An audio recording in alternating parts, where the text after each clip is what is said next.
एक मासूम सा बच्चा जिसका नाम जॉन है। उसका जन्म बहुत गरीब परिवार में होता है।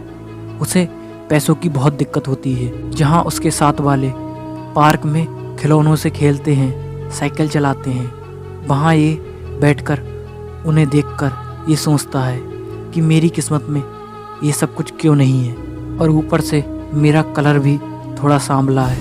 मैं देखने में उतना अच्छा नहीं जितना कि मेरे दोस्त हैं।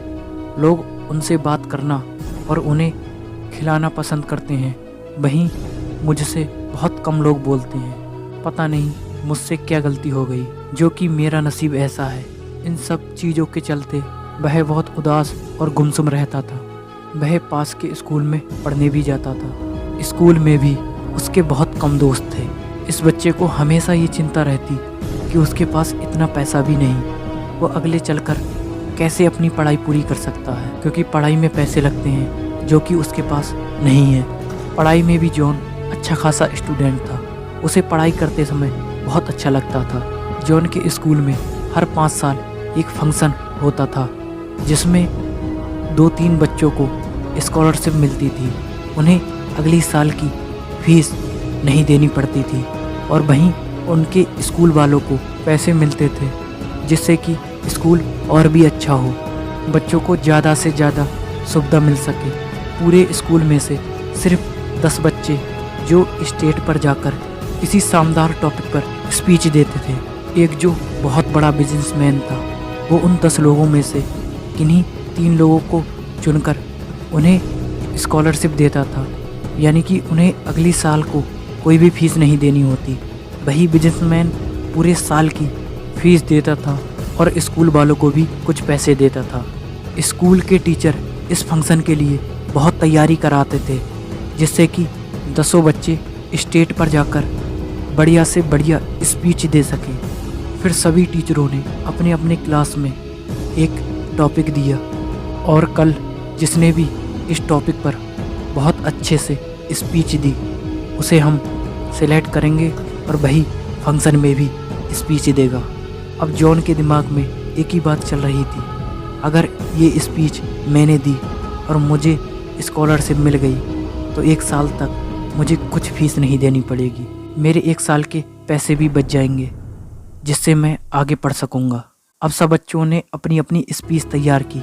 जॉन ने भी रात में ही अपनी पूरी स्पीच तैयार कर ली कि मुझे ये बोलना है, ऐसे बोलना है, वैसे बोलना है। जो भी था सब कुछ तैयार कर लिया और अगले दिन जब स्कूल में गए तो हर स्टूडेंट ने अलग अलग स्पीच दी। वहाँ 20 बच्चे बहुत अच्छे तरह से स्पीच दे रहे थे। उनमें से सिर्फ 10 बच्चों को सिलेक्ट करना था। उनमें जॉन भी था। जॉन के टीचर ने उसे ये कहकर निकाल दिया कि तुम्हारा कलर भी सही नहीं और ऊपर से तुम इतने खास भी नहीं कि तुम्हारी स्पीच किसी को पसंद आए। ये सुनकर जॉन बहुत दुखी हो गया।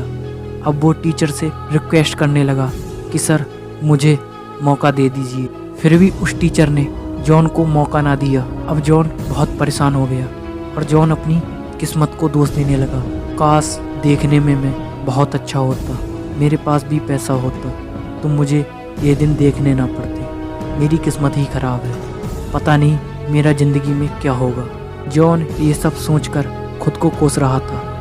फिर कुछ दिन बाद जब फंक्शन हुआ तो उस फंक्शन में जब वो बिजनेसमैन आया और उन 10 बच्चों को स्पीच देने के लिए स्टेज पर बुलाया, फिर उस बिजनेसमैन ने महक लेकर कहा कि मैं जो टॉपिक दूंगा तुम बच्चों उस पर स्पीच देना, क्योंकि आपने स्पीच बहुत अच्छे से तैयार की होगी, आप बहुत अच्छे से प्रिपेयर होकर आए होंगे। आप तो जो स्पीच बनाकर लाए हैं वो तो आप दे ही सकते हैं, पर जो मैं टॉपिक दूंगा उस पर स्पीच देकर दिखाओ। अब इस बात को सुनकर वो सभी बच्चे घबरा गए और एक दूसरे की शक्ल देखने लगे, पर उन्हें बोलने में बहुत हिचकिचाहट होने लगी। बिजनेसमैन ने टॉपिक दिया था कि एक सफल इंसान बनने के लिए हमें किन किन परिस्थितियों से गुजरना पड़ेगा। ऐसा है क्या जिससे हमें सफलता हासिल होती है। वो सभी बच्चे जो कि स्टेज पर थे वो कुछ नहीं बोल पा रहे थे। टीचर दूर खड़े होकर उन्हें इशारा कर रहे थे कि कुछ तो बोलो, फिर भी वो हिचकिचा इतना रहे थे। वो कहना कुछ और चाह रहे थे पर निकल कुछ और रहा था। उनके दिमाग में चल रहे शब्दों और मुंह से निकले शब्दों में कोई तालमेल नहीं था। जॉन दूर खड़ा ये सब कुछ देख रहा था। जॉन ने खुद से हिम्मत जुटाई और स्टेज पर चढ़ गया और महक लेकर बोलने लगा कि सर, आपने कहा है कि सफलता पाने के लिए हमें क्या करना चाहिए। फिर जॉन ने कहा, सर, सफलता पाना एक हर किसी के लिए एक सपना है और हर कोई उस सपने के लिए हर दिन काम कर रहा है। देखो सर, हर इंसान जीतने के लिए खेलता है पर हर इंसान जीत नहीं पाता। कुछ को हार नसीब होती है और कुछ को जीत। सर, हारने वाला तब तक नहीं जीत सकता जब तक वो जीतने की दोबारा कोशिश ना करे। जो दोबारा जीतने की कोशिश करेगा वही जीतेगा, वही सफलता पाएगा। और कुछ लोग ऐसे भी हैं जो हमारे कलर को देखकर हमें जज करते हैं कि इन्हें सफलता हासिल होगी या नहीं होगी, जो कि मेरे टीचर ने मुझसे कहा था। मैं यहाँ स्टेज पर आकर बोलना चाहता था और मेरे टीचर ने मेरे कलर को लेकर मुझे इस स्टेज पर ना आने दिया। सर, मुझे ऐसा लगता है अगर हम दूसरों को उसके पैसे, उसके कलर और उसकी स्थिति से जज करेंगे तो कहीं ना कहीं मानो इनडायरेक्टली हम उस रब की बनाई चीज़ों का मजाक उड़ा रहे हैं। सर, इंसान किस परिवार में पैदा होगा, उसका क्या कलर होगा, उसका नक्शा कैसा होगा, उसके पास क्या होगा क्या नहीं होगा, ये सब कुछ इंसान के हाथ में नहीं होता। फिर भी कुछ लोग इन्हीं चीज़ों का मजाक बनाते हैं कि वो दिखने में अच्छा नहीं है, उसके पास ज़्यादा पैसा नहीं है। अधिकतर लोग इसी बात का मजाक बनाते हैं। जिसने पूरी दुनिया बनाई, अगर तुम उसकी बनाई कुछ चीज़ों का मजाक बनाओगे तो एक दिन ऐसा आएगा तुम खुद मजाक बनकर रह जाओगे।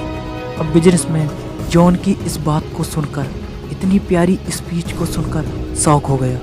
वो कुछ देर तक शांत रहा, फिर बोला, बच्चे, तुम्हारा नाम क्या है? फिर जॉन ने कहा, सर, मेरा नाम जॉन है। सर, मैं थोड़े गरीब परिवार से बिलोंग करता हूँ और मैं देखने में भी कुछ खास नहीं, लोग कहते हैं। जिसके चलते मेरे टीचर ने मुझे स्पीच देने से मना कर दिया। उसे जॉन की इन बातों को सुनकर बहुत गुस्सा आया और उसने उस टीचर को बुलाया और उससे कहा, अगर तुम जैसे पढ़े लिखे लोग ऐसी सोच रखोगे तो फिर इस समाज का क्या होगा? तुमने सोचा है कि इस बच्चे के दिमाग पर तुम्हारी कही बात का क्या असर होगा? बिजनेसमैन बहुत गुस्से में था और उसने प्रिंसिपल से कहा कि ऐसे टीचरों को तुम तुरंत ही अपने स्कूल से निकाल दो, वरना मैं तुम्हारे स्कूल के बच्चों को न स्कॉलरशिप दूंगा और ना ही किसी को देने दूंगा और तुम्हारे स्कूल को भी बंद करा डालूंगा।